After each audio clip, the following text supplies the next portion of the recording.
नमस्कार विद्यार्थियों, मैं डॉक्टर नवल किशोर, सहायक आचार्य हिंदी, आप सभी का ऑनलाइन क्लास में पुनः स्वागत करता हूं।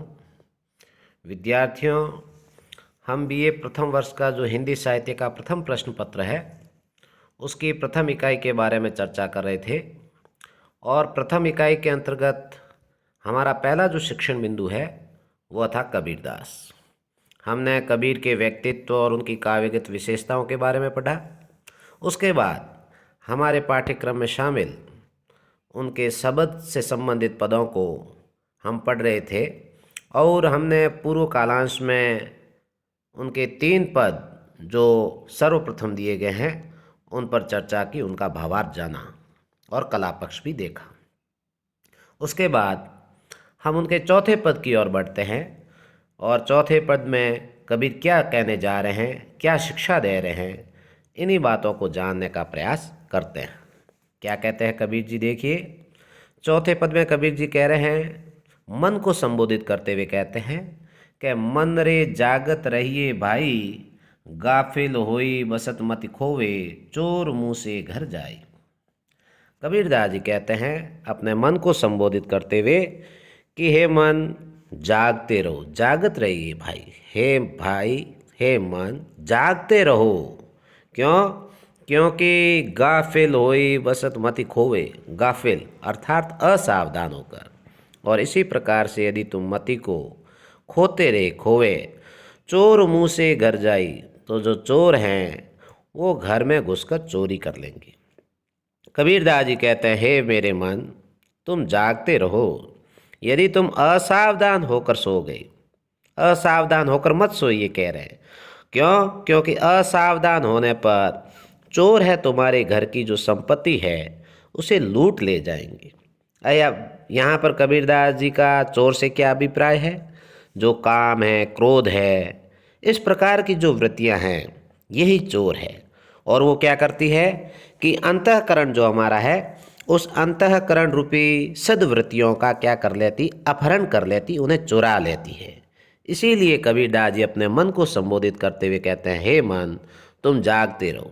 यदि असावधान होकर सो गए तो काम क्रोध रूपी जो चोर हैं तुम्हारे अंतःकरण की सद्वृत्तियों को चुरा लेंगे, उनका अपहरण कर लेंगे। आगे क्या कह रहे हैं? सट चक्र की कनक कोठरी, और सट चक्र की कनक कोठरी, बस्त भाव है सोई, ताला कुंची कुल्फ के लागे, उगड़क बार न होई।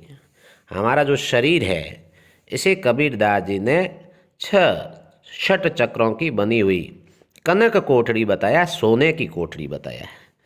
तो 6 चक्रों से निर्मित कबीरदास जी कहते हैं तुम्हारी जो स्वर्ण कोठरी है उसमें क्या है? बस्त भाव यानी शुद्ध चैतन्य भाव है, उसमें शुद्ध चैतन्य की उपस्थिति है। और इस कोठरी के ताले में यदि ध्यान की कुंजी लगने से सट चक्र रूपी कोठरी के खुलने में देर नहीं लगती है। इसीलिए कह रहे हैं ताला कुंची कुलफ के लागे, कुलफ अर्थात ताला। यदि इसके ध्यान की कुंजी लग गई तो उगड़क बार न हुई। बार से तात्पर्य देर, उगड़क का मतलब खुलते हुए। यदि इस सट चक्र की जो कोठरी है इस कोठरी के ताले में ध्यान की कुंजी लग जाए तो ध्यान की कुंजी लगने से सट चक्र रूपी कोठरी के खुलने में देर नहीं लगती है। अथवा कह सकते हैं ईश्वर प्रेम की व्यथा जागने अथवा कुंडलिनी जागृत होने पर चक्रों के द्वार क्या हो जाते हैं? खुल जाते हैं। इसीलिए कबीर ने यहाँ पर ऐसा ही भाव कहा है। आगे क्या कह रहे हैं? पंच पहरवा सोई गए हैं, बसते जागण लागी, जुरा मरण व्यापे कुछ नाही, गगन मंडल ले लागी। पंच पैरवा, पैरवा से तात्पर्य रखवाले। यहाँ पर 5 रखवाले से मतलब जो हमारी इंद्रियां हैं इन्हें ही 5 इंद्रियों को कबीरदास जी ने रखवाला कहा है। सोई गए हैं और बसते जागण लागी। बसते का मतलब मूल जो निवासिनी हैं, जिसे कबीरदास जी आत्मा कहते हैं, केवल वही जगती है। जुरा मरण व्यापे नहीं, जरा मरण कुछ भी व्याप्त नहीं होता। गगन मंडल ले लागी, और उस समय गगन मंडल अर्थात जो ब्रह्मरंध्र है उसमें आत्मा की जो लय अर्थात लय लग जाती है। कहने का तात्पर्य है कि उस समय है पांचों ही इंद्रियां रूपी जो पहरेदार हैं वे सो जाते हैं।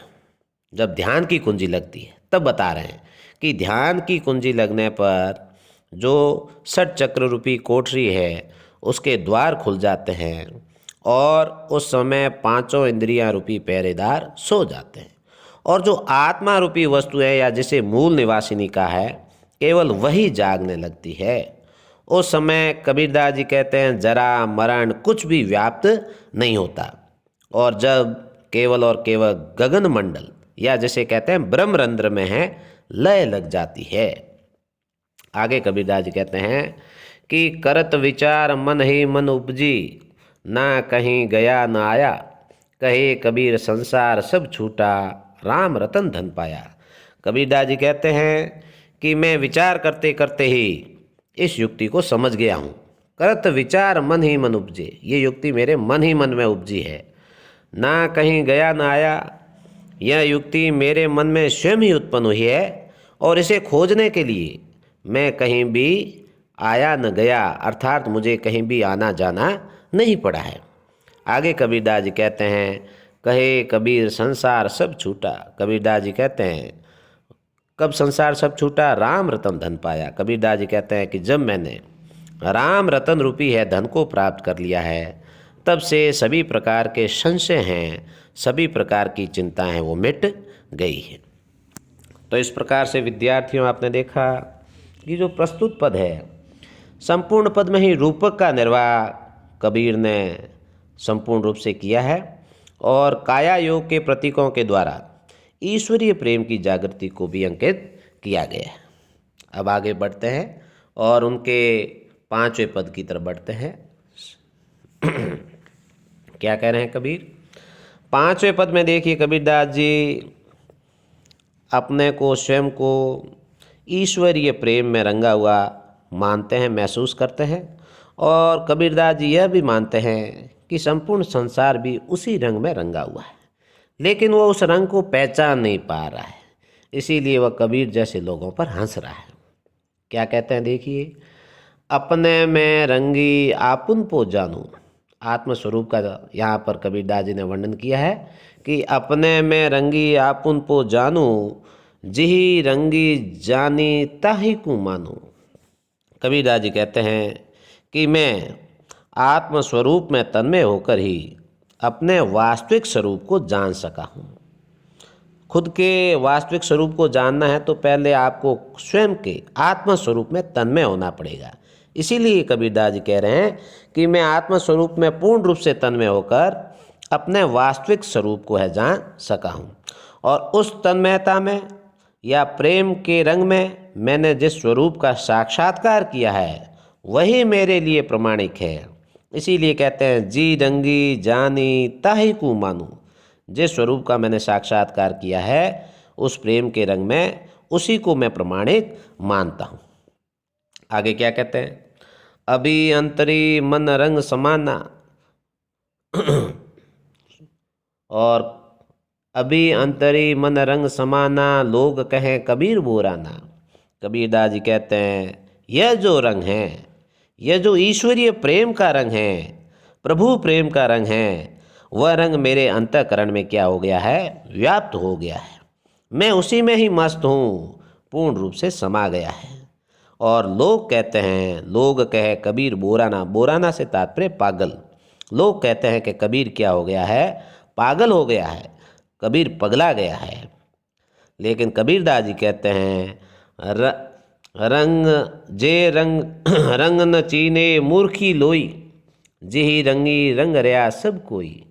कबीरदास जी कहते हैं रंग न चीने, चीने से तात्पर्य पहचाना, मूर्खी अर्थात मूर्ख, लोई से तात्पर्य लोक, जी रंग जिस रंग में रंग रया सब कोई।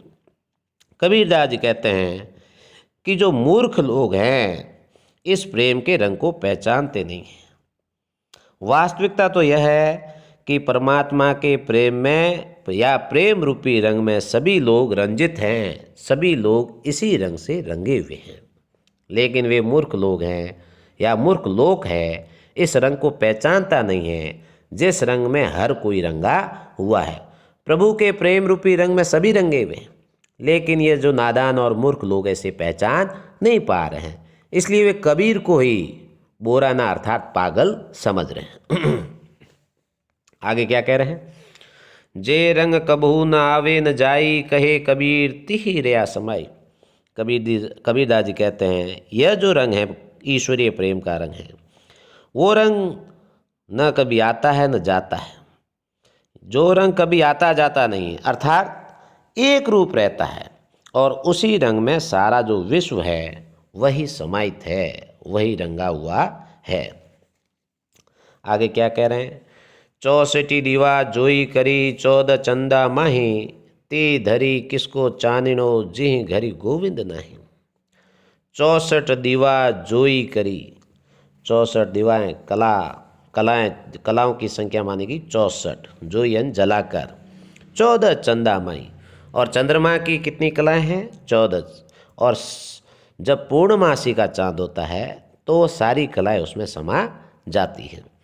तो कबीरदास जी कहते हैं भले ही 64 प्रकार की कलाएं उनको दीपों को जलाकर और चंद्रमा की 14 ही कलाओं के अंदर समाहित होके भी ती घरी किसको चाननो, उस घर में किसका चांदना से मतलब प्रकाश उजाला, जी ही घरी गोविंद नहीं। कबीरदास जी कहते हैं जिसके घर पर गोविंद नहीं है, अर्थात जिस घर में ईश्वर परमात्मा का वास नहीं है, उस घर में 64 कलाओं और चंद्रमा की 14 कलाओं के बावजूद भी किसी प्रकार का उजाला नहीं है, अर्थात वहाँ तो हमेशा अंधेरा ही है, तम ही है। जिस घर पर ईश्वर या परमात्मा का वास नहीं है, वहाँ कतई उजाला होना संभव ही नहीं है। भले ही कितनी प्रकार की कलाएं और चंद्रमा की कलाएं भी उसको उजाले में बदल नहीं सकती। आगे कह रहे हैं सतगुरु मिल्या तका भया, जे मन पाड़ी भोल, पासी बिनंठा कपड़ा क्या करे बिचारी चोल।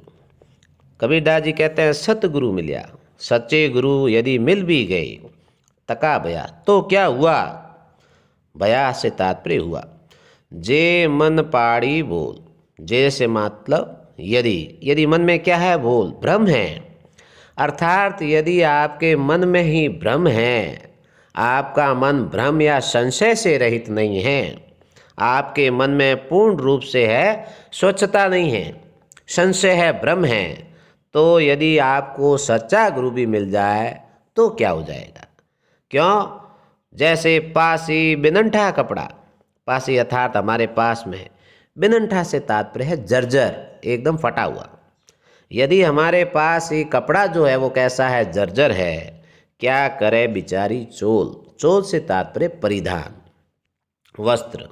तो हमारा जो चोल है, परिधान है, उसकी बेचारी की क्या गलती, वो क्या करेगा यदि हमारे पास जो कपड़ा है वही फटा हुआ है, वही जर्जर है। तो कबीरदास जी के कहने का तात्पर्य है जिन लोगों के मन हैं उनमें हमेशा भ्रम है, संशय है, वे भ्रम और संशय से रहित नहीं हैं, तो सच्चे गुरु के मिलने पर भी उसे कोई फ़ायदा नहीं है, क्योंकि उसका मन है वह तो उस फटे हुए जर्जर कपड़े के समान है, उसमें बेचारे परिधान की कोई गलती नहीं है। इसलिए मन को हमेशा भ्रम और संशय से दूर रखना चाहिए। ये संदेश यहाँ पर कबीर जी हमें देना चाहते हैं। अगला और अंतिम देखिए क्या कह रहे हैं पद में, चौपड़ी मांडी चोहटी, अरद उरद बाजार, कहे कबीरा राम जन खेलो संत विचार। चौपड़ी अर्थात कौन सा खेल? चौपड़ का खेल। मांडी अन बिछी हुई है, चौटे से मतलब है चौराहे पर। अरद उरद बाजार, और जो बाजार है वो कैसा है? अरद उरद, नीचे और ऊंचे भावों का है, उसमें गर्मी है, ऊंची है, और यहाँ पर ठंडाई भी है। कहे कबीरा रामजन, कबीरदास जी कहते हैं, किससे कहते हैं? रामजन अर्थात राम के भक्तों से कहते हैं। खेलो संत विचार, कैस अरद उरद बाजार में, ऊंचे और नीचे भावों के बाजार में, हे राम के भक्तजन किस प्रकार से खेलिए? विचार, हे संतों विचार पूर्वक खेलिए।